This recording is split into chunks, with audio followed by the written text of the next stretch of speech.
Imagine sending your child to school only to receive their dead body the next day. And when the truth comes to light, the entire world tries to protect the culprit. This was the reality for Kendrick Johnson's family. From the discovery of his body in a gym mat to the shocking revelation of his missing organs during his exhumation, this case is horrific as it gets. And every detail seems to raise more questions than answers. Kendrick Johnson was born in October 1995 to Kenneth and Jacqueline Johnson. As the youngest of his siblings, he was the heart of his family, the light that filled their home. His mother described him as the joy of their lives, a boy with an easy smile and a natural charm. He was fiercely athletic, a rising star in both football and basketball. Science and math came easily to him, and he had a gift for numbers, effortlessly keeping track of allowances in his head. But above all, Kendrick had dreams, big, unstoppable dreams of making it as a professional football player. However, on January 11, 2013, those dreams were silenced forever. 17-year-old Kendrick was discovered in a way no one could have imagined, his lifeless body twisted unnaturally inside a rolled-up wrestling mat in the gymnasium of Lowndes High School, also known as LHS in Valdosta, Georgia. His feet stuck out from the top, his head buried deep within the coil, as though the mat itself had swallowed him whole. It was a grotesque, baffling sight. Authorities were quick to explain it away. The Lowndes County Sheriff's Office ruled his death an accident, claiming Kendrick had fallen inside the mat while reaching for a pair of sneakers. The Georgia Bureau of Investigations, also known as GBI, conducted an autopsy, concluding his death was due to positional asphyxia. He had suffocated, trapped upside down. But his parents, Jackie and Kenneth Johnson, knew better. Something was wrong. And then, the horrifying details began to emerge. January 9th, 2013, the first day back at school after the Christmas break. The students of LHS settled into routine. The school had two gymnasiums, an old one and a newer, larger one. In the dim, dusty corner of the old gym stood several large wrestling mats, rolled tightly and stacked upright. Some students, including Kendrick, stored personal belongings inside the mats to avoid paying locker fees. But over the break, more mats had been added, shifting the arrangement. LHS followed a block schedule, meaning classes alternated on different days. On Thursday, January 10th at exactly 1:30 p.m., grainy surveillance footage captured Kendrick walking into the old gym. However, he was never seen leaving. His next class was weightlifting, but he never arrived. Hours passed. The hallways emptied. The school day ended. He was supposed to come home after a freshman basketball game that evening, but he never did. Calls to his phone rang endlessly into silence. Midnight came. Jackie Johnson, his mother, could feel it in her bones. Something was terribly wrong. So just like any mother would do, she reported him missing. The next morning, January 11th, Jackie Johnson arrived at the school, her heart pounding with dread. She pleaded with administrators, who printed missing person flyers. Time stretched unbearably thin. Then, at approximately 10:30 a.m., inside the old gym, a group of female students sat on the top of the wrestling mats, filling out surveys. They chatted absently when something caught their attention. A pair of socks, barely visible, peeking out from one of the rolled-up mats. One girl laughed, thinking it was a prank, but curiosity took the best of her. She climbed onto the bleachers, peering down into the mat, and what she saw sent ice through her veins. A body. The laughter stopped. The air grew thick. Her scream broke the stillness of the gym. A male student rushed over, his hands trembling as he tried to pull Kendrick out. The moment he touched the body, he recoiled in horror. The stench of decomposition hit like a wave. It was clear that something terrible had happened here. A teacher sprinted forward. Together, they knocked the mat over. Kendrick's body slumped forward, his face unrecognizable, grotesquely swollen, his eyes frozen in a scream that never left his lips. The school erupted into chaos. Administrators ordered a lockdown. Students were ushered into the new gym, away from the nightmare unfolding in the old one. Somewhere in the chaos, Jackie Johnson's world was shattering. A voice delivered the words that would change her life forever. His body had been found. Kendrick had been there for 21 hours, alone, suffocating in the dark. For Jackie and Kenneth Johnson, grief turned to horror when their son's body was exhumed for a second autopsy. Because as it turns out, his organs were missing. Every single one, heart, lungs, liver, brain, gone. In their place, his body had been crudely stuffed with newspaper, a grotesque mockery of justice. The second autopsy revealed blunt force trauma, a direct contradiction to the official ruling of asphyxia. This will be explained later in the video. Someone had hurt Kendrick, someone had covered it up, and yet the questions surrounding his death remain unanswered. Was Kendrick Johnson the victim of a tragic accident? Or had he been silenced, murdered, hidden, erased? 10 years later, the truth remains buried. But one thing is certain. Somewhere, someone knows what really happened. Lowndes County authorities moved quickly, questioning every student in the gym at the time Kendrick was found. Their stories aligned. A video was taken of the scene, capturing the eerie stillness of the gym, the blood pooling beneath Kendrick's head, the two pairs of shoes, one near his feet, the other beneath him. But something felt off. No blood was found outside the mat, none on the yellow folder or school book Kendrick had been carrying, none on the shoes he had been wearing. Old blood was discovered on a nearby column, but tests confirmed it didn't belong to Kendrick. In the girls' bathroom trash can, bloody tissues were found, which were traced back to a female student who had suffered a nosebleed. Yet, Kendrick's socks were partially pulled off, his body twisted in a way that defied simple explanation. The Johnson family refused to accept the ruling of accidental death. They sought help from civil rights organizations.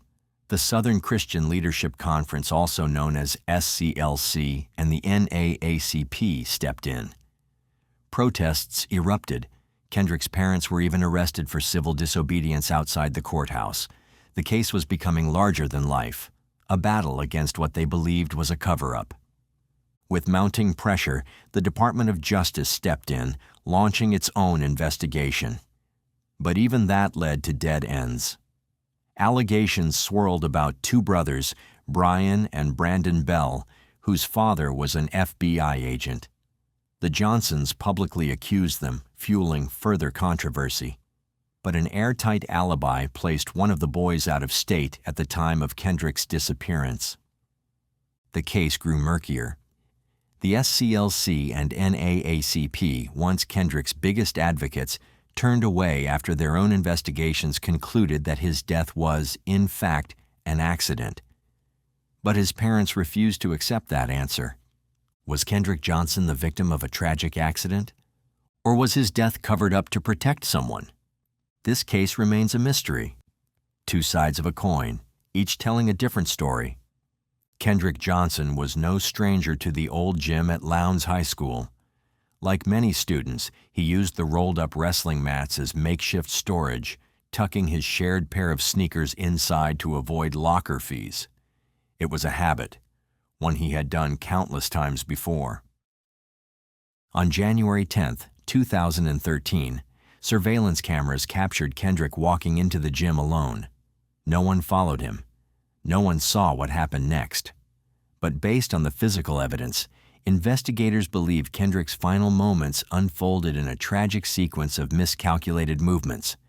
Standing at 5 feet 10, Kendrick reached for the mat containing his shoes, only to realize it had been repositioned over the holiday break, now wedged behind several others. The opening was just out of reach.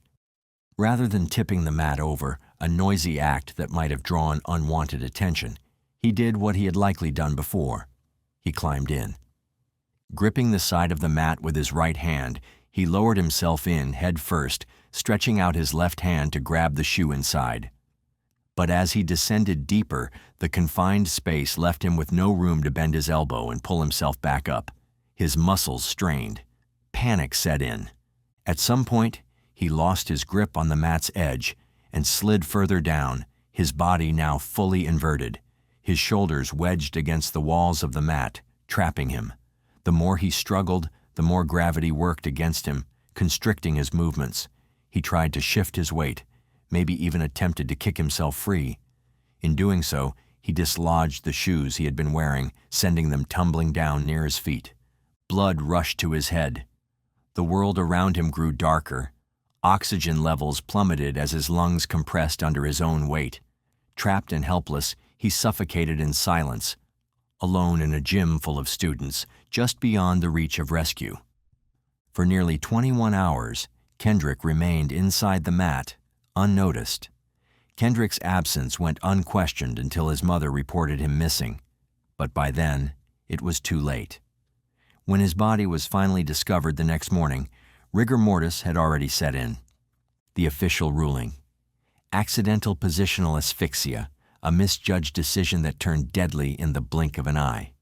Positional asphyxia is a silent, insidious killer. It occurs when a person's body becomes trapped in a position that restricts their breathing, cutting off the oxygen supply until they suffocate. Unlike the dramatic struggle often associated with suffocation, positional asphyxia is a slow, agonizing death, one where the victim may not even realize they are in danger until it's too late. This condition typically happens when someone is unable to free themselves from a confined space, like being wedged between furniture, trapped in a car, or, as in Kendrick Johnson's case, found upside down inside a rolled-up gym mat.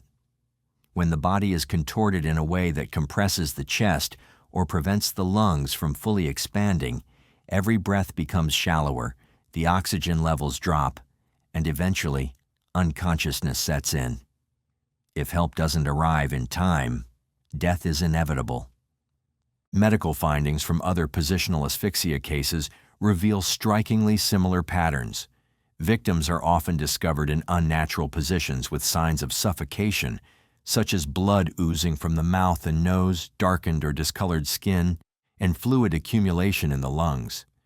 But what makes these deaths so haunting is how easily they can be mistaken for something else. But the coin had another side. Kendrick Johnson was found dead, upside down in a rolled-up gym mat. That much is fact. But to his family, nothing else about the official story makes sense. From the moment his body was discovered, the Johnsons have insisted that Kendrick didn't climb into the mat on his own. He didn't fall.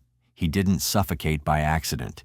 He was killed, and what followed was a cover-up so deliberate, so intricate, that even years later, the truth remains buried. From the very start, things didn't add up. The most glaring red flag was the way the case was handled. The coroner, whose job it was to oversee the body and crime scene, was not called for nearly 6 hours, which is an outright violation of Georgia law. By the time he arrived, the gym was no longer secured, and whatever evidence had been there was already compromised.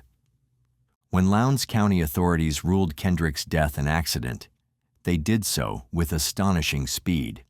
The Georgia Bureau of Investigation's medical examiner signed off on positional asphyxia as the cause of death, dismissing any possibility of foul play. The case was closed, but the Johnsons weren't convinced. Because something happened inside that gym, something far darker than an accident. The position of Kendrick's body also raised questions. His arms were in unnatural positions, one stretched above his head, the other bent at his side. If he had been reaching for his shoes, both arms should have been extended downward. The gym mats were stacked in a way that made it nearly impossible for him to have fallen in accidentally. And if he had managed to climb inside, how did his shoes end up neatly placed on top of his legs rather than beneath him?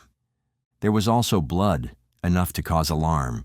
A streak of blood was found on a nearby wall, and a pool of blood was seen under his head. Yet authorities never tested it, dismissing it as old and unrelated to the case. And of course, as we already know, there were his organs. Months later, Kendrick's parents made the painful decision to exhume his body for an independent autopsy, desperate for answers they felt had been withheld. When the body was examined, what they found was horrifying. His internal organs were missing, replaced with newspaper. While officials later claimed this was standard procedure due to decomposition, it only added to the family's growing suspicions. The independent autopsy brought even more troubling findings. While the Georgia Bureau of Investigation had ruled Kendrick's death an accident due to positional asphyxiation, this new autopsy pointed to a much more violent end. It revealed clear signs of blunt force trauma to the neck, evidence that Kendrick had not suffocated but had been struck with enough force to kill him. Two separate autopsies, two completely different conclusions. Which one was telling the truth? The funeral home insisted they received his body that way. The coroner's office denied any involvement. No one could explain it. Or no one would. Perhaps most chilling was how long it took for authorities to notify the Johnsons about their son's death. Kendrick's body was discovered in the morning, but his family was not informed until much later. As they pleaded for answers, law enforcement remained indifferent, offering only vague explanations. Kendrick's parents believed they knew who was responsible. The Johnsons did not believe their son's death was an accident. They were convinced he had been murdered, and they believed they knew who was responsible. Their lawsuit pointed to two brothers, Brian and Brandon Bell, who also attended Lowndes High School. They alleged that one of the brothers had lured Kendrick to the gym, where he was brutally attacked under the orders of their father, an FBI agent. The motive, according to the lawsuit, stemmed from an altercation over a girl. The Bell family, however, denied any involvement. School records showed that one of the brothers was out of town on the day Kendrick was last seen alive, while the other was reportedly in another part of the school. Authorities used this as proof that the brothers had airtight alibis, but the Johnsons remained unconvinced, arguing that the evidence had been manipulated to protect the family. And the accusations didn't stop. The answers might have been there. They might have been captured by the silent, unblinking eyes of the surveillance cameras stationed inside Lowndes High School's old gym, the very place where Kendrick Johnson was found dead. But those answers? They are missing. When forensic video analyst Grant Fredericks examined the school's surveillance footage, he found something deeply unsettling. It wasn't just a question of what the cameras had captured. It was a question of what they hadn't. An entire hour and 5 minutes were missing from two cameras inside the gym, time that included Kendrick's final moments. Two other cameras had lost even more, a staggering 2 hours and 10 minutes of footage. Then, at precisely 1:09 p.m., the video resumes, just in time to show Kendrick entering the gym. But what happened before that? Who was already inside? We don't know, because that footage, the most critical piece of evidence in the entire case, is simply gone. Even more suspicious was the discovery that the timestamps on the cameras didn't match. The cameras inside the gym appeared to be running 10 minutes ahead of the ones outside, creating a fractured timeline, one that could easily be manipulated. A camera outside the gym did capture something important. In the missing hour of footage, numerous students walked into the gym. Did they see anything? Were they questioned? Or were they part of something that had to be hidden? The deeper Fredericks dug into the video files, the more alarming his findings became. Some of the recordings were corrupted, rendering them unplayable. Others had been processed incorrectly, leading to significant image loss. I can't say why they were done that way, he admitted, but they were not done correctly, and they were not done thoroughly. What should have been a clear, indisputable account of Kendrick's final moments was instead a digital void, empty spaces where the truth should have been. What made it worse was the chain of custody, or rather the complete failure of it. Law enforcement had not immediately taken control of the video system themselves.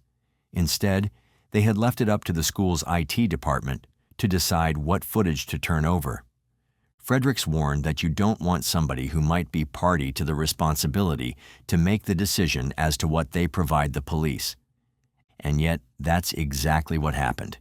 A school employee, not an investigator, had extracted the footage. It was then handed over to police 5 days after Kendrick's body was found. By then, anything could have been altered, deleted, or replaced. Fredericks' conclusion was chilling. Until I have the digital video system in my hand and I can say everything is intact and this is what was recorded, I would still be highly suspicious of this. Somewhere in those missing minutes, in those corrupted files, in those altered timestamps, somewhere in the digital abyss, lies the truth about what happened to Kendrick Johnson. But if the truth was captured on camera, someone made sure we'd never see it. Why were so many leads left unexplored? Why were the bells seemingly above scrutiny? The Johnsons believed it was because of their father's powerful connections. As the Johnsons pushed for answers, law enforcement remained firm in their stance. Kendrick's death was an accident. When the family accused the sheriff's office and the Georgia Bureau of Investigation of mishandling the case, officials dismissed the allegations as baseless. Despite this, disturbing details continued to surface. A coroner's report described the handling of the case as very poor and noted that the body had been moved before officials arrived. A sealed body bag had been tampered with. Authorities refused to fully cooperate, determined to uncover the truth. In 2015, the Johnsons filed a lawsuit naming not just the Bell brothers, but over 30 defendants, including law enforcement officers, school officials, and medical examiners. They accused the Lowndes County Sheriff's Office of staging the scene, placing Kendrick's body inside the mat to make it look like an accident. But their case fell apart. No eyewitnesses, no hard evidence, no confession, and yet questions lingered. Investigators, however, stood firm. The Georgia Bureau of Investigation dismissed claims of homicide, citing a regional crime lab report that found no significant injuries on Kendrick's body. But then came the independent autopsy. Dr. William Anderson, a forensic pathologist hired by the Johnsons, concluded Kendrick had died from blunt force trauma to the neck, not suffocation. He ruled it a homicide. 2 autopsies, 2 conflicting causes of death. Which one was the truth? The Johnsons have spent over a decade fighting for answers. They've filed lawsuits, staged protests, called out the corruption they believe runs deep in Valdosta, Georgia. We live here. We know how this town is. We know how they will lie. We know how they will cover up for one another, Kendrick's father, Kenneth Johnson, has said. They exhumed Kendrick's body twice, desperate for new evidence. The parents have spent thousands of dollars trying to expose the truth, but every time they get close, the case slips further into darkness. The Justice Department launched a federal investigation, but never revealed its findings. The courts dismissed key lawsuits, ruling there was not enough evidence. The media moved on, the town moved on, but Kendrick's parents never will, because they believe, they know, that their son was murdered, and that someone, somewhere, is hiding the truth. The truth remains buried, but the fight for justice is far from over. So, what was it? A tragic accident or a carefully concealed murder? To this day, there are no definitive answers. Not for those who have followed this case, and certainly not for Kendrick Johnson's family. Years have passed, but the truth remains just out of reach, lost in missing footage, conflicting reports, and whispers of a cover-up. Justice remains elusive, and the silence surrounding Kendrick's death is louder than ever. Will Kendrick Johnson's family ever get the answers they deserve, or is the truth destined to stay hidden forever? If you like the way we create these videos and you want to help bring more cases like this to light, hit that like button and subscribe for more deep dives. Thank you once again for watching.